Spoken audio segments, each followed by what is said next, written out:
이제 김프로님의 미스터 마켓 또 한번 가보겠습니다. 네, 미국으로 모시고 가겠습니다. 헤드라인을 주세요. 노벨상 수상자가 이런 얘기를 했는데 미 대선 전에 인플레가 부활할 수도 있다. 이게 세계 경제에 굉장히 큰 부담을 줄 수도 있다. 이런 얘기를 했어요. 뭐 미국에 어쨌든 경제학자가 제일 많습니다. 사실 네, 노벨 경제학 뭐 이런 것들도 미국에서 제일 많이 받으니까. 근데 그 중에서도 전미 경제 학회라는 게 있거든요. 제일 1년에 한 크죠. 번씩 이게 제일 큰 거예요. 그러니까 미국에 내노라 하는 경제학자들 모여서 이제 며칠 동안 컨퍼런스도 하고 그런 건데 올해는 여기가 이제 샌앤토니오에서 했어요. 텍사스주에서. 근데 이제 우리나라 언론사에서도 가서 취재도 하고 했는데 뭐 저희는 아직 뭐 거기에 인력을 파견할 만큼은 아닙니다만은 누구를 인터뷰를 했냐면 심스 교수라고요. 이분도 이제 노벨 경제학상을 받았습니다. 2011년대. 근데 이분이 뭐라 그랬냐면 이분이 이제 인플레이션을 주로 연구한 분이에요. 1950년대 이후에 미국 인플레이션의 기원을 주제로 연구 논문을 발표했습니다. 이 자리에서. 근데 뭐라고 얘기를 했냐면 야, 이번에 그 인플레이션이 올라간 거는 뭐 통화 정책으로 이렇게 푼 것도 있지만은 재정 정책, 그러니까 코로나 때문에 정부가 재정을 많이 풀어가지고 네. 그게 인플레이션의 동력이 된 가능성이 많거든. 그렇죠. 근데 실제로 우리도 조금 받아 썼지만 아주 조금 받았었죠. 우리는. 나왔죠. 근데 네. 미국은 막 1,000불씩 막 수표 막 날렸잖아요. 네. 트럼프가. 이제 그런 것들이 미국의 이제 중산층 이하의 저축을 높였고 그것들이 계속 소비가 되고 있다라는 그런 얘기거든요. 근데 예. 선거가 있다는 거죠. 그러니까 선거가 있는 해에 재정을 확 줄이겠냐. 그래서 우리가 이제 연준에서 통화 정책을 피봇을 해서 금리를 예를 들면 낮춘다 뭐 이런 얘기를 하고 있는 상황인데 이게 경기만 볼 일이 아니라 재정 정책도 봐야 된다라는 그런 얘기를 한 거예요. 심스 교수라는 분이. 그래서 이거 잘못하면은 1970년대 말 80년대 초에 인플레이션이 조금 올라가다가 그거를 잘 잡는 듯해서 다시 금리를 낮췄잖아요. 낮추면서 다시 하이퍼 인플레 그걸 이제 폴 볼커가 잡으러 와가지고 그렇죠. 20%까지 올리고 그런 거잖아요. 아서번스하고 폴 볼커의 스토리가 그때 나온 건데 이제 그런 것들에 대해서 노벨상 그것도 이제 인플레이션이 전공인 분이 그런 얘기를 한다. 그래서 우리가 너무 인플레이션은 확실히 이번에 잡힐 것이라는 거에 대한 컨센서스가 있는 것 같아요. 그래서 연준에서 걱정 없으니까 3월 달에도 금리를 낮출 수 있고 6번, 7번 낮출 수 있다. 이런 얘기들을 하는 건데 예. 경제학자 입장에서는 야, 그거 너무 오버하는 것 같다. 이런 얘기를 이제 한 거예요. 그와 동시에 뭐 얘기가 일부 있었습니다만은 12월 일자리를 보니까 어라 이게 12월 비농업 일자리가 전월 대비해서 21만 6천 건 늘었거든요. 늘었죠. 10월 달에 얼마였나? 10만 5천 건, 11월 달에 17만 3천 건보다 훨씬 많이 늘었죠. 예. 일자리가 늘었다고요? 일자리가. 예, 그런데 예상치가 얼마였냐면 17만 건이었어요. 그러니까 야 진짜 미국이 경기가 이렇게 안 좋아지는 거 맞아? 이런 의구심이 있으니까 바로 뭐가 움직여요? 미국의 10년채 금리가 4% 강하게 뚫어버렸어요. 예. 4.05까지. 이게 3.86까지 굉장히 빨리 빠지다가 바로 4.05까지 이제 올랐다고요. 그러니까 사실 인플레이션에 대한 것들에 대한 확신 그리고 인플레이션을 잡았다는 확신에 대한 판단의 기반으로 해서 피봇을 얘기하고 그 피봇을 근거로 해서 조기 피봇과 피봇이 굉장히 큰 규모로 이루어질 것이라는 걸 기반으로 한 증시의 아주 좋은 전망은 사실은 처음부터 조금 다시 생각해 봐야 된다. 이제 그런 반성론이 사실 연초부터 예. 있었고 그것에 대한 증거가 사실 일자리 증가에서도 나타났다 이런 건데 자 그러면 인플레이션을 걱정하는 분들의 그 기저에는 뭐가 있을까 생각해 보면 저는 임금이 있다고 봐요. 임금. 근데 주말에 조선일보에서 굉장히 긴 기사를 하나 냈던데 금요일 날 노다지 터진 블루칼라 빈익빈 부익부 허물어져. 이거 한번 읽어보십시오. 뭐 시각이 좀 섞여 있긴 한데 저희도 몰랐던 것들이 있는데 예를 들면 차트를 하나 보여주세요. 미국 얘기니까요. 미국의 계층별 소득 변화 비교인데 저 소득 상위 10%는 2015년도 이후에 쭉 그냥 진행이 되다가 살짝 올랐다가 다시 그 자리예요. 근데 저 파란색이 소득 하위 10%거든요. 계속 오르죠. 굉장히 많이 오릅니다. 예.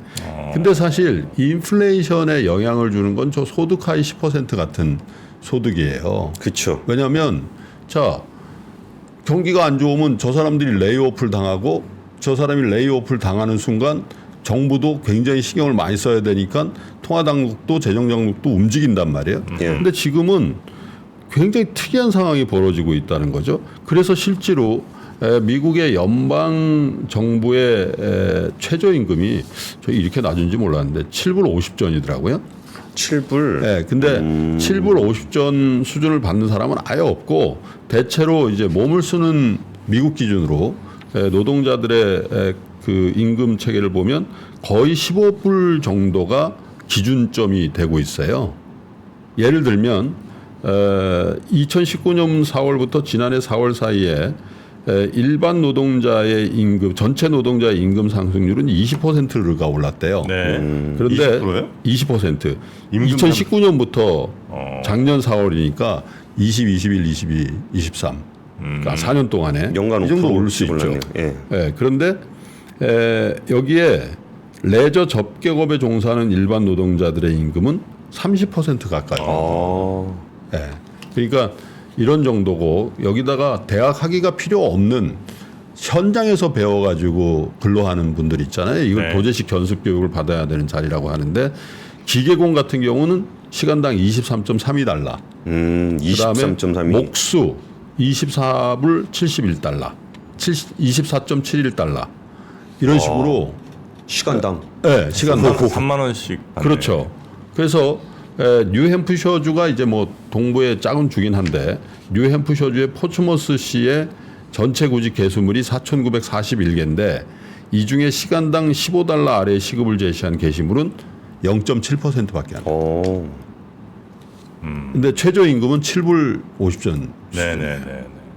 이런 식으로 이제 예전에는 굉장히 고용도 불안정하고 또한 기본적으로 최저임금 저도 그 기억이 나거든요. 제가 일할 때 4불 50전 정도 했던 것 같아요. 최저임금이. 그러니까 뭐 이 시급제 쓸 때 그것만 주면 됐었어요. 그거 2배를 준다? 사실은 리테일러들은 상상을 못했던 일이거든요. 그래서 전반적으로 이런 어떤 그 중산층 이하 저임금 근로자들의 임금의 상승이 비교적 견조하게 올라가면서 두 가지 효과가 있을 거라는 거죠. 아직도 이런 급료를 줘야 된다는 건 오픈된 일자리에 비해서 구직자가 없다라는 거예요. 그러니까 사람을 구하기가 힘들다라는 그런 상황이 계속된다면 이 인플레이션도 갑자기 나빠지지 않을 것이다. 갑자기 낮아지지 않을 것이다. 이런 논리의 근간이 되는데 되게 특이한 통계를 하나 더 보여드릴 텐데 독일 얘기인데 하나 더 보여줘 보세요. 네. 독일이 지금 비실비실하잖아요. 예. 예. 독일이 경제 성장률이라는 게 지금 굉장히 안 좋고 저 유럽 쪽에서도 제일 저 안 좋다라는 얘기를 하는데 독일의 실업률 한번 보세요. 3%. 역대 최저치예요. 저것도 신기하네요. 네. 왜 이렇게 실업률이 비슷하다는 거예요. 그러니까 뭐냐면 인구 구조가 고령화되면서 몸을 써서 일할 수 있는 연령층이 없어졌다. 기본적으로. 그래서 야 목수 불러봐 그러면 아니 목수 80대 목수를 부를 수가 없잖아요.